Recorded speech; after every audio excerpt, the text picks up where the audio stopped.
Okay, third and final test. So you've seen it running on the battery. So now we're running off this old linear supply. It's a rehoused Ham International Jumbo power supply in this case. So all steel case, it's screened, we can say. Also it has an upgraded tip 3055 regulator in there, 3400 microfarad smoothing capacitor, and we changed out the trim pot on the board from a 3k to a 5k to get it down to 12 volts. So the router, as you can see, is running away off it quite happily, and no bother on it. And there's a very steady supply. I had this on soak for a couple of days while it was still running on the battery out in the shed, just to make sure that it was okay. And even after continuous 24-hour operation, it's the voltage is just so steady coming out of it, it's ridiculous. So we need to go down now and make a test and make sure everything's okay. So I'm doing a bit of work in this room. End up going to make a little unit here to house all this stuff, move this plug board, move that socket, all that will be over here, so you won't see any of this when I'm finished. So we'll go down now and see what happens. So I'll just get the camera and the tripod and we'll be back. Okay, so I'll run down now and hit the button as the fella says and see what happens. We'll be back.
Happy days. Still running. So, quite pleased with that. And we tested all the way up to the legal limit. Oh shit, yeah. And everything's fine. And we're quite pleased with that. So, as I said, all this nastiness will be moved and rehoused in a little unit and going to build in here for all this carry on. So, glad to finally have gotten to the bottom of it. This is a long time going on. I was inactive for a long time, some of you might know. I changed my ISP last August, and the next thing I knew, that every time I went on the radio I noticed that the internet was going down. Initially I thought it was because the router was losing sync with the DSL signal coming in, which it turns out that wasn't the case at all. As you've seen in the previous video, if you've watched them, the router was actually power cycling, and when you got to a certain level of RF power, you know, it it just shut down and wouldn't restart until you stop transmitting. So I'll go down now and I'll show you the amount of work I done here to try and get to the bottom of this was absolutely ridiculous. Never thought that the little wall wart switch mode power supply would be the culprit, but there you go. So anybody watching this, if you have EIrcom and you're wondering why your router goes off and everybody starts screaming at you in the house when you transmit, public enemy number one. If you thought TVI was bad in the good old days of CB, you're knocking the internet out, it's even worse. You know what to do. Run your router off of a linear supply like this, old CB supply, 3 amp, 5 amp, whatever, and you'll just have to change the little trim pot in the centre of the PCB, the little rectification PCB. There's a little trim pot in the middle which lets you dial the voltage up or down, and they're normally a 3k, some of them have a 1k depending on the supply, and I changed it to a 5 in this so as I could dial it down to 12 volts, and the router's quite happy there. So I'll just show you some of the additional work I done here, and we'll get this together. So, and I suppose just add this bit onto the end of it. This is the exact same spot the router was from the other ISP, and you know, people were telling me, oh, the router's too close to the antenna, blah blah blah, because I suppose as line of sight from where the router is there, let's say out this direction, it's about 20 feet to the V of the antenna I have up. So you know, as far as I was concerned, no, that's not the issue, there's something else wrong. So right, so I'll show you what else I done. Right, so we're in under my stairs here. You can see the cables coming across. That's where the EIrcom line was coming in. There's 2 cables there now. Reason being was I made a splice in this box which is earthed or grounded, whatever way you want to put it. Now, what was one of the things I thought might have been wrong was around about here there was a big taped up job that I'm going to say technician, but I'm using that term very loosely, from EIrcom had done, and inside in this abomination of insulating tape there was 7 splices in less than half a metre of cable. So I pulled all that out, and there's just one joint in there. It's twisted cable. It's actually twisted 4 pair that comes in from EIrcom, and it's twisted all the way up to where I have it soldered in here. All the unused pairs are just left floating, and it comes back out of the box, back outside, and goes upstairs. It's done in Cat 5, outdoor Cat 5, and again the unused pairs are floating upstairs in the socket box, and they're twisted right up to the point where the wires are soldered together and heat shrink over them then. So that's what I've done with the EIrcom coming in, the splice coming back out and upstairs to the room where the router is. Right, so we're outside now. The router is in that room there, just around here where my finger's pointing, and you can see there's the mast. Don't know if you can see the actual antenna there. It comes down this side, comes up, so there's the V there, so it's fairly close proximity, and then it goes down the far side. It's tied off out to the back of the shed. So I knew proximity wasn't a factor.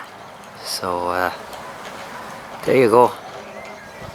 So the only thing I have left to do now is these 2 supplies here. These are powering a pair of external hard drives I have in here. 2 2TB drives, and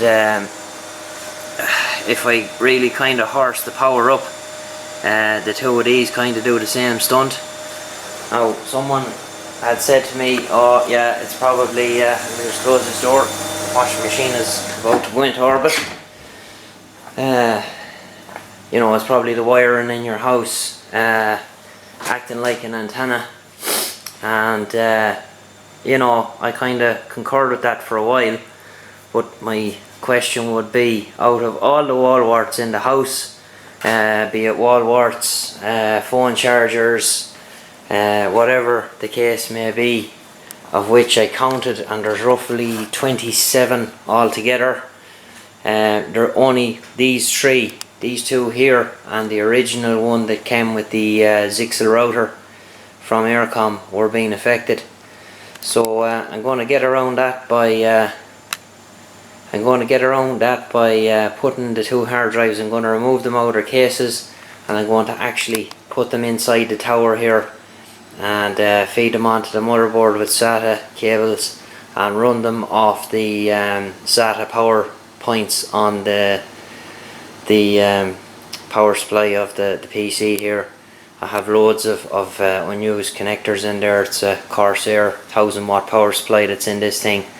It's built for a gaming rig, and it has more connections and sockets on it than you can shake a stick at. So I'll have no trouble. So I'm just waiting on a couple of SATA cables to come now from Gabe, and we'll get them in there and sort it out. So this video a little bit long-winded compared to the previous two, but you know, I searched high and low on the net when I realised what was going on here with the problem I was having, and there was absolutely very little information. There's lots of information, particularly from US sites of hams out there that were having trouble with their DSL losing sync, with the router losing sync with the DSL coming in. So you know, I that's initially what I thought it was, and it wasn't until I had the brainwave of putting the camera up there to watch what was going on with the router when I actually transmitted, so as I could see what was happening, that I realised that in fact the router was actually power cycling and not losing sync. So that kind of brought me down a whole different road of stuff to look for. But again, not a lot of information on the net. You know, the usual chestnut, oh yeah, wrap everything in ferrite. You know, that's not always the answer, lads. It doesn't always work. I think, you know, some lads seem to have a very how would I put it, they seem to have great faith in ferrite. You know, yeah, it does fix a lot of things, but stuff like this, you might as well be wrapping it in insulating tape for all the good it's going to do. I have plenty of ferrite here. I have the correct stuff, 31 mix ferrite clamp-ons, I have rings, I have all the stuff, and I threw everything. Even with the original power supply, when I figured out what was going on, I had two 10mm clamp-ons, one down here at the plug end on the socket end, and one where it goes into the router, and I had 8 turns on each end, and it was still doing it. I had 8 to 10 turns on the DSL line before I realised it was the power supply. No difference, no difference, no difference, no difference. So I decided to make these videos and put them up on YouTube to kind of, if there's anybody in Ireland that is a subscriber to EIrcom's eFibre, and they're a ham and they're having problems with their internet going off when they're transmitting, you know what the problem is. So 73s guys, and I hope to catch you on the air. I don't get on as often as I like, but at least I can now. 40 meters is my stomping ground. That's where I spend most of my time. I'm not into rubber stamp QSOs. I like to have a bit of a natter with people, and I've tested it all the way. 80 meters, 40, 20, 17, 15, 10. I tested all the bands, all ranges of power. Everything's fine, no problem whatsoever. And I was told by one person that I know, oh, that's just something you're going to have to live with, you won't get to the bottom of that. Well, there you go, mate. 73s EI7 GKB is off and clear.